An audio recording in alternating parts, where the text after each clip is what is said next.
హల్లెలూయా. తినేటప్పుడు కూడా బోధ చేస్తున్నాడు. దేవునికి స్తోత్రం. ఆ పరిసయ్యులను చూచి వారు గొణుక్కుంటుంటే ఏమన్నాడు? మీలో ఏ మనుషునికైనను 100 గొర్రెలు, భలే ఉంది కదా, 100 గొర్రెలు కలిగి ఉంటే ఇక్కడ అసలు కూర్చుంటాం కింద మనం. ఏంటి బ్రదర్, ఒక గొర్రె 20,000 అంట కదా, 100 20,000 అంటే చెప్పండి లెక్కల మాస్టర్ గారు. 20,000 ఇంటూ 100 20 లక్షలు. ఇక 20 లక్షలు ఉంటే భూమి మీద నడుస్తామా? యేసయ్య చెప్పాడు, మీలో ఏ మనుషునికైనను 100 గొర్రెలు కలిగి ఉండగా వాటిలో ఒకటి తప్పిపోయిన ఎడల అతడు 99ని అడవిలో విడిచిపెట్టి తప్పిపోయినది దొరికే వరకు దానిని వెదక చిన్న బోధ చేశాడు వాళ్ళకి. మీలో ఎవరికైనా 100 గొర్రెలు ఉన్నాయనుకో, అమ్మ వింటున్నారా? ఆ 100 గొర్రెల్లో ఎన్ని తప్పిపోయినాయి? ఒకటి తప్పిపోయింది. ఇప్పుడు అది తప్పిపోయింది అనుకో, ఏం చేస్తాడంట? ఇటు చూడండి అందరూ, పోతే పోనే ఏంటంట అంటాడా? బుద్ధున్న కాపరి ఎవరు అనరు. ఆ ఒక్కదాని కొరకు ఏం చేస్తాడు?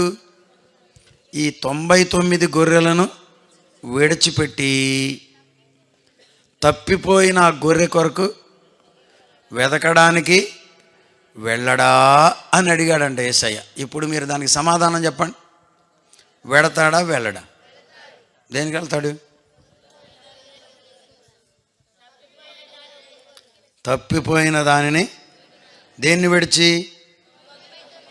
ఏమండి, ప్రభువు చెప్పాడు, నేను చెప్పడం కాదు, ప్రభువు చెప్పాడు. 99 గొర్రెలను విడిచి తప్పిపోయిన గొర్రెను దొరికే వరకు. ఇంకా గొప్ప సంగతి పాస్టర్ గారు, ఎప్పటి వరకు ఎతకాలంట? అయ్యా ఎప్పటి వరకు పెడతారు ఈ మీటింగులు? ఏమండి, ఆయన ఎవరు సన్నగా ఉంటాడు, ఒక ఆయన ప్రవక్తనంట తిరుగుతున్నాడు ఈ మధ్య, పేరు మర్చిపోయానే. ఆయన ఈ మధ్యకాలంలో ఇక్కడే కూచిపూడి దగ్గరలో ఏదో ఒక గ్రామంలో మీటింగ్లో మాట్లాడుతూ 3 సంవత్సరాల్లో, నేను రాసి పెట్టా అది, 3 సంవత్సరాల్లో మీటింగులు ఆగిపోతాయని చెప్పాడు. పట్టాభి గారు.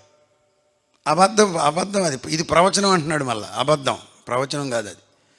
3 సంవత్సరాల్లో మీటింగులు ఆగిపోతే ఎవడు చెప్తాడు సువార్త భారతదేశానికి? ఇట్లాంటి అబద్ధ ప్రవక్తలు బయలుదేరారు. ఎందుకు అట్లాగో నాకు అర్థం కావట్లా. ఆధార్ కార్డు ఉండదు, 4 ఏళ్లలో పీకేస్తారన్నాడు. ఇప్పుడు ఆయన చెప్పి 3 ఏళ్ళు అయిపోయింది, ఇంకా ఆ సంవత్సరం కూడా ఎప్పుడు అవుద్దామని చూస్తున్నాను నేను. ప్రవచించడం అంటే అవా? మందిరం కట్టేస్తారు పలానా సంవత్సరానికి అని చెప్పి. ఈ 3 నా డైరీలో రాసి పెట్టాను నేను. వెదికేది ఎప్పటి వరకు చెప్పండి? ఈ మాట బాగా మీరు వినండి, ఈ మాట ఆన్లైన్లో పీపుల్ కూడా, ప్లీజ్ పాస్టర్స్ ప్లీజ్ లిసన్. చివరి పాత్ర నిండేటంత వరకు నూనె వస్తూనే ఉంది. అమ్మా ఇంకను పాత్రలు లేవని చెప్పాడు, అంతలో నూనె నిలిచిపోయింది. అప్పటి వరకు ఏది ఆగదు అని వాళ్ళు రాశారు, మనం రాయాలి. ఆగదు సువార్త, ఆగేది చివరి ఆ పాత్ర నిండేటంత వరకు. తప్పిపోయిన గొర్రె దొరికేటంత వరకు మీరు మందిరాలు నడిపించాలి. తప్పిపోయిన గొర్రె దొరికేటంత వరకు మీరు సువార్త చేయాలి. తప్పిపోయిన గొర్రె దొరికేటంత వరకు మీరు మీటింగులు జరిగించాలి. తప్పిపోయిన గొర్రె దొరికేటంత వరకు మీరు కానుకలు ఇవ్వాలి. తప్పిపోయిన గొర్రె దొరికేటంత వరకు మనము ప్రసంగిస్తూనే ఉండాలి. తప్పిపోయిన గొర్రె దొరికేటంత వరకు మనము పరిచర్యలో పరుగులెత్తాలి. స్తోత్రం.